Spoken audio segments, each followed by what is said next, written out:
Listen, I ain't got time for this. Don't speak to me like that. Come and speak to me, yeah? Right, okay, right. You've been causing some issues. No, he ain't.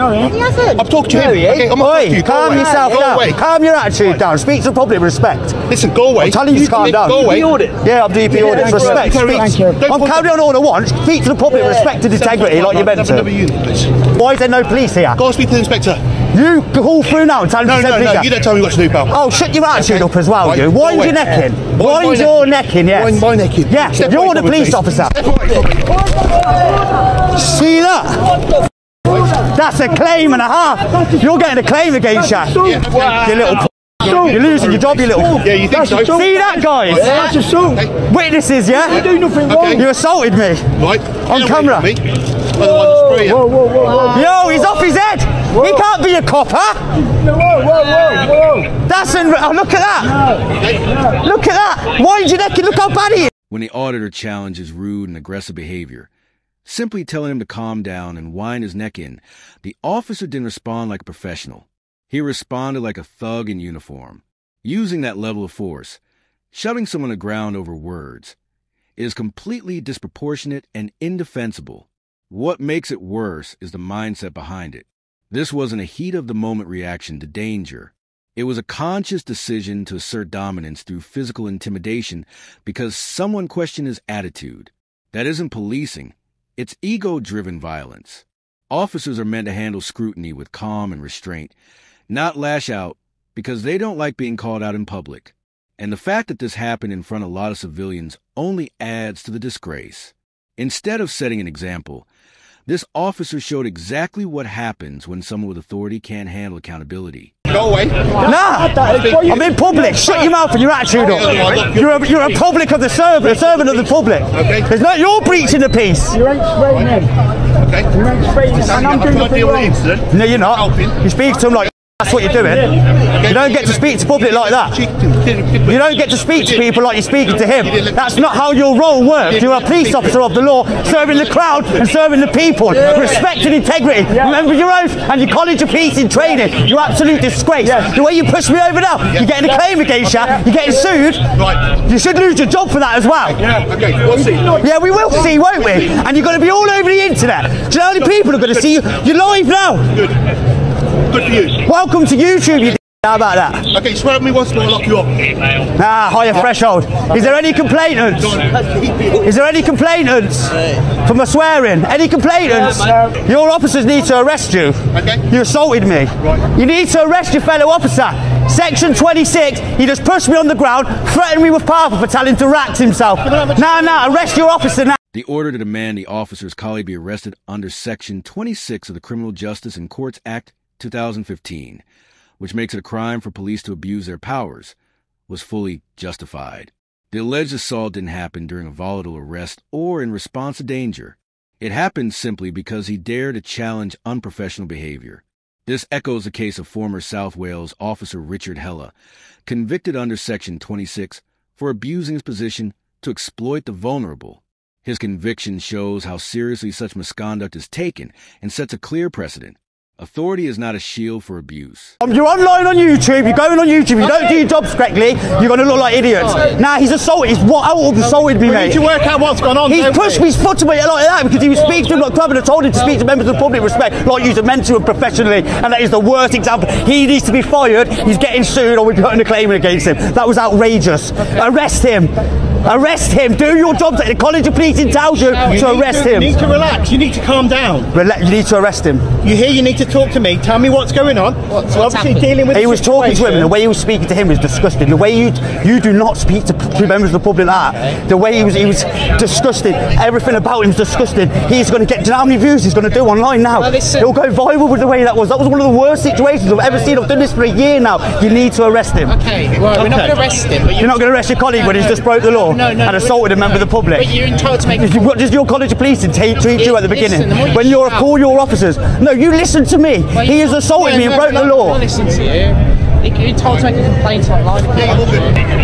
You're getting sued, mate. Okay. Look at him. Look at him. No more lesson. Don't put me in my personal space. Rather than addressing the auditor's legal challenge, the officer flipped it into a victim act, pretending his own comfort outweighed public accountability. But Personal space isn't a lawful excuse for force, especially from someone sworn to uphold the law. This mindset, using power whenever uncomfortable, isn't about safety, it's about control. Instead of de-escalating or explaining, he shoved the auditor to the ground and justified it with a made-up rule. That's not policing. That's misconduct, plain and simple. Hit him. Okay. Right, identify yourself. 7459. Name, station. Okay, don't need to give money. Yes, you do. No. 3 forms. You've used your powers against me. 3 forms of identification. Don't point at me. I'll point all I want. No. Yeah. 3 forms of identification. You're going to push me again, are you? If you can put in my space, yes. Oh, you're in my space now. What would happen if I What pushed I'm you? doing, well, you can try. Ah, see what I mean? Yeah. See this, people? Yeah. Look, welcome to Have YouTube. have a good day. What's name and fucking station Have a as good well? day, sir. Name and station. I don't know. On his name and station, he's got to give 3 forms of identification. According to College of Policing guidelines, officers must identify themselves when asked name, rank, and station, especially after using force. That's not courtesy. It's accountability. Yet here, after committing violence, the officer made himself untraceable. It erodes trust, blocks transparency, and leaves misconduct unchecked. For justice to work, people need to know who wronged them. Refusing to give that basic information isn't just arrogance. It's a deliberate move to dodge responsibility, and it's utterly indefensible. Have a good day. You ain't going to have a good day when it follows through on you. Welcome to YouTube as well. Thank you. Look at this guy. Look at him. Look at the state of him. Really? Yeah, the state here. Yeah. Okay. You know what I mean? Have a good day. Absolute. Cheers. Swear at me again, I'll lock you up. Because you can't use a higher threshold. You can't lock me up for that. Really? Yeah, section 5. Really? You think so? That's it, you can walk him back. See, he was going to arrest me, guys. Will, sort him out, man. He's horrible, mate. Right there, how's it going? Him, he pushed me over there. His attitude stinks. He's threatening to arrest me, power spray me. The opposite of you. He needs to be sacked. He needs to be arrested. He should be arrested by fellow officers under your College of Policing to protect members of the public. He should be arrested. Let's be clear. The auditor had just been assaulted, shaken, hurt, and furious. Swearing in that moment is a misconduct. It's a raw reaction to being attacked. Yet the officer's response, "Swear at me again and I'll lock you up," wasn't professionalism. It was abuse. Police are held to a higher standard for a reason. They are trained to stay calm, de-escalate, and rise above emotion. Instead, this officer showed no restraint, no awareness, and no respect for public trust. Threatening arrest in the face of a victim's outrage only compounded the misconduct. You should have arrested him. As you know, You should have arrested him. Wait till you see the footage. we can't arrest anyone, as you know. As a You can't know. They should have arrested him. So what you can do, if you want to make a complaint. Well, I've never experienced anything like him. Well, I haven't seen Ever, it. mate. Let me hear what you said. Ever. You know I'm sound reviews when it's a sound. So you know what I've never experienced Let me that. say one thing. He is a dangerous police officer. He should not be in the police. You should not be in the police. You are a dangerous police officer.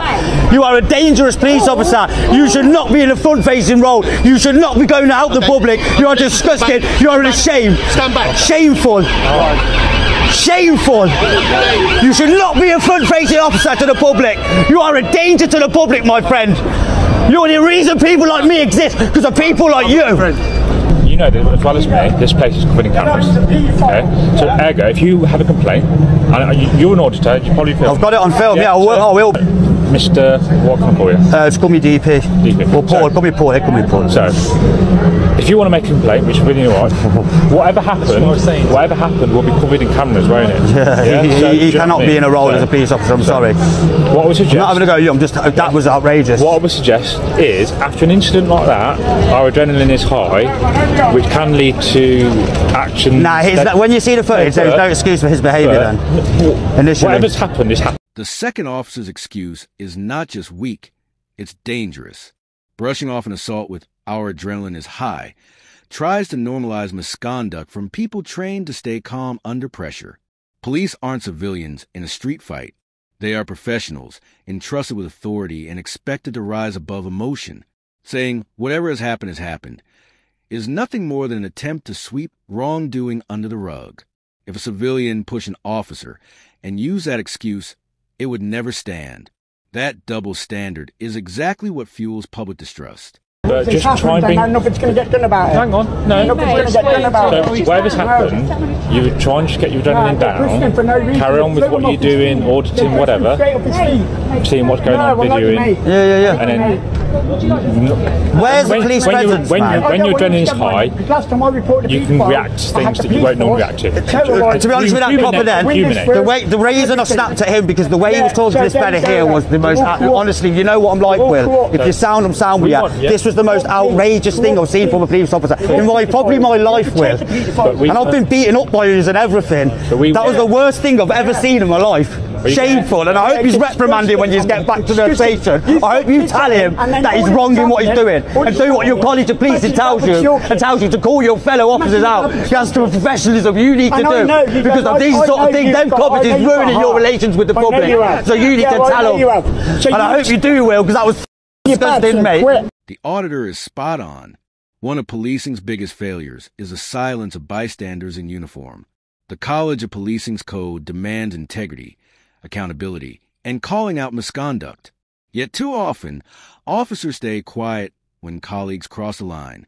Every unchecked act of abuse widens the public divide and stains those who actually try to serve with professionalism. The public notices silence just as much as action.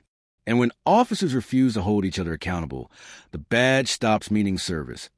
It becomes just a title. This was the worst attitude I've seen from a police officer really in my entire life. And I grew up ghetto and shit. I'm not saying you're lying, I'm not saying it didn't happen, I'm just saying I'm surprised. And that's well, being really straight. You'll still see the footage anyway, and you're going to be in shock. Yeah, and you know what I'm like? I was telling him, at first he kind of relaxed a little bit, and then I think his ego took back over. And then he had to start. It's really surprising. As long as you're alright. No, I'm alright. That's the most important thing. Tell him all KHNK solicitors will be in contact with him soon. Tell him the solicitors will be in contact with him soon, man. Oh, and I will go to the ISP, all that, right? Go through them methods. I want him removed as his role as a police officer. After that today, he should not be a police officer. I know he's your friend, Will, but I'm sorry, he shouldn't. It's dangerous. Can't be having danger like that. The auditor moved to take this case to HNK solicitors as a serious step toward accountability. And rightly so. This wasn't a gray area or split-second call. It was blatant abuse of power. The officer shoved the auditor to the ground not out of necessity, but out of ego. He then refused to identify himself, stripping away transparency and leaving no way to file a complaint. When the auditor reacted emotionally, the officer tried to twist it into grounds for arrest, proving he valued his ego more than the law. Another officer even excused the assault by blaming adrenaline, as if brutality is justified under stress. But officers are trained to control pressure, not weaponize it. The silence from the rest of the team exposed a culture of looking away when colleagues cross the line. That silence damages public trust more than any single shove ever could. This wasn't one rogue officer. It was a collective failure of accountability. The auditor, however, stood firm, refused to be intimidated, and is now seeking justice not just for himself, but for everyone who expects better from those in uniform. I'll keep you updated as the case develops. One thing is certain. There's no place in policing for anyone who abuses the public they are sworn to serve. That's it for today's video. If you found this breakdown valuable, don't forget to like, comment, and subscribe. Big thanks to DP Audits. His channel is linked in the description, so be sure to show him support. Thanks for watching.